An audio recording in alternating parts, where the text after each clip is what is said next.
Di sebuah desa kecil yang terletak di lembah hijau nan subur, hidup seorang petani sederhana bernama Pak Jaka. Pak Jaka bukanlah orang kaya, namun ia selalu bersyukur atas kehidupannya. Ia tinggal di sebuah rumah kecil bersama istrinya, Bu Siti. Setiap hari, ia bangun pagi-pagi sekali, menyeduh kopi hitam, dan berjalan ke ladang mentimunnya yang tidak jauh dari rumah.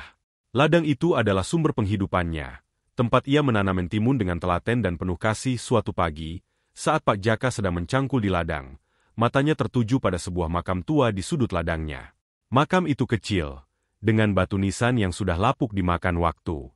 Rumput liar tumbuh menjalar di sekelilingnya, hampir menutupi seluruh permukaan makam.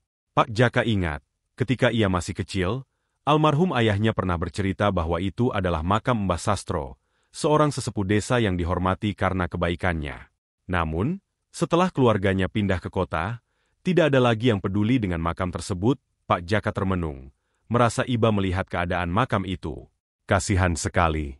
Tidak ada yang merawatnya, gumamnya pelan. Ia pun melanjutkan pekerjaannya, tetapi bayangan makam itu terus menghantui pikirannya. Esok paginya, saat kembali ke ladang, Pak Jaka membawa sabit dan sapu lidi. Ia mendekati makam itu dan mulai membersihkannya. Ia mencabut rumput liar, menyapu dedaunan kering, dan merapikan tanah di sekitarnya.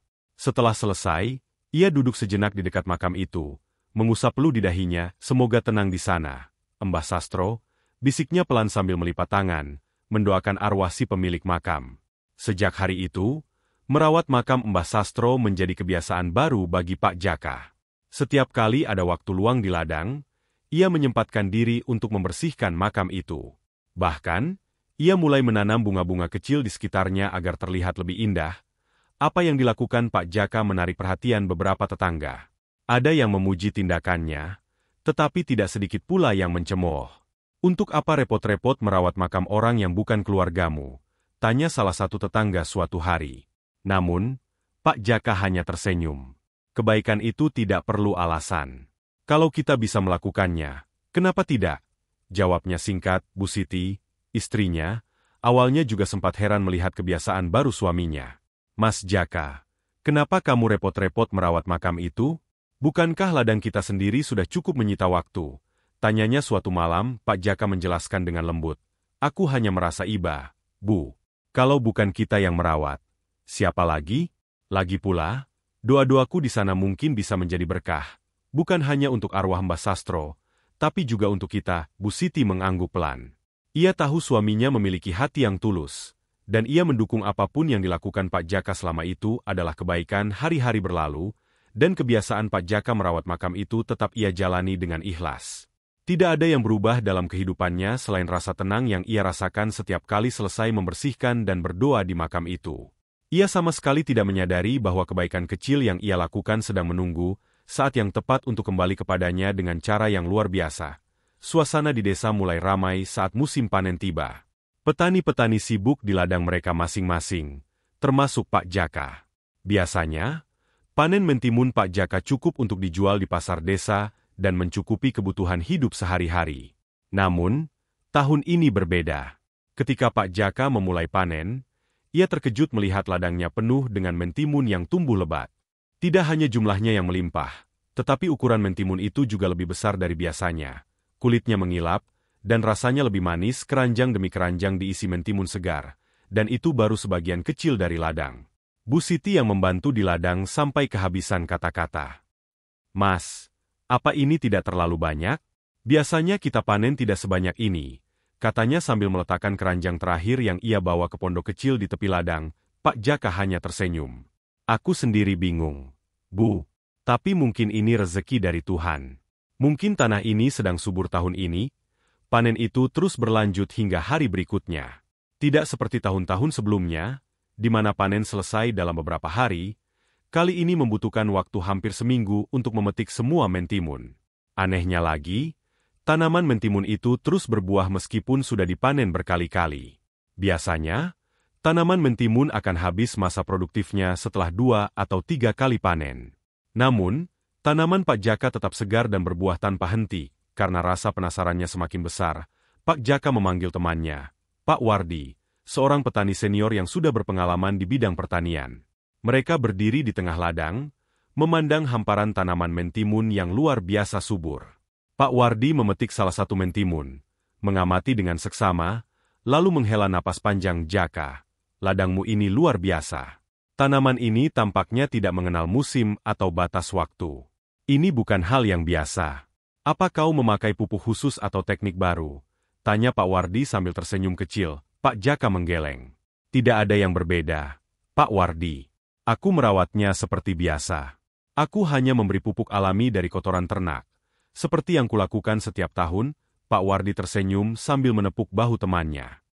Jaka, aku rasa ini bukan sekadar hasil kerja kerasmu. Mungkin ada berkah di balik semua ini.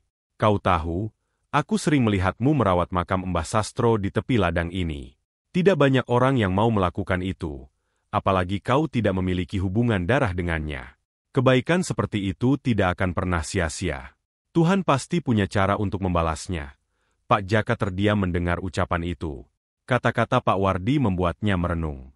Ia tidak pernah berpikir bahwa kebiasaannya merawat makam tua itu akan berhubungan dengan hasil panennya yang melimpah. Selama ini, ia melakukannya hanya karena merasa iba dan ingin menghormati orang yang telah tiada. Hari-hari berlalu, dan ladang mentimun Pak Jaka terus menghasilkan buah. Panennya begitu melimpah sehingga ia tidak hanya menjual di pasar desa, tetapi juga mulai mengirimkan hasil panennya ke pasar di kota. Keuntungan yang ia peroleh meningkat drastis. Dengan uang itu, Pak Jaka memperbaiki rumahnya yang sudah tua, membeli alat-alat pertanian baru, dan bahkan membantu beberapa tetangga yang kesulitan. Namun, Pak Jaka tetap rendah hati. Ia tidak pernah lupa bersyukur dan terus merawat makam Mbah Sastro dengan lebih tekun. Setiap sore, setelah selesai bekerja, ia datang ke makam itu, membersihkan rumput liar, menyiram bunga yang ditanamnya, dan berdoa untuk Mbah Sastro. Baginya, merawat makam itu sudah menjadi bagian dari kehidupannya. Suatu hari, seorang pedagang dari kota menawarkan untuk membeli seluruh hasil panen mentimun Pak Jaka dengan harga tinggi. Namun, pedagang itu ingin mentimun-mentimun tersebut dikemas dengan cara tertentu yang membutuhkan biaya tambahan. Pak Jaka ragu-ragu, tetapi akhirnya setuju. Sayangnya, pedagang itu ternyata tidak jujur. Ia membawa mentimun-mentimun itu tanpa membayar sepeser pun. Pak Jaka sangat terpukul. Ia kehilangan sebagian besar hasil panennya dan merasa ditipu. Bu Siti mencoba menghiburnya, tetapi ia tahu bahwa suaminya merasa sangat kecewa. Namun, dalam kesedihan itu, Pak Jaka tidak berhenti berbuat baik. Ia tetap merawat ladangnya, tetap merawat makam, dan tetap membantu tetangga yang membutuhkan meskipun keuangannya menipis. Beberapa minggu kemudian, keajaiban kembali terjadi.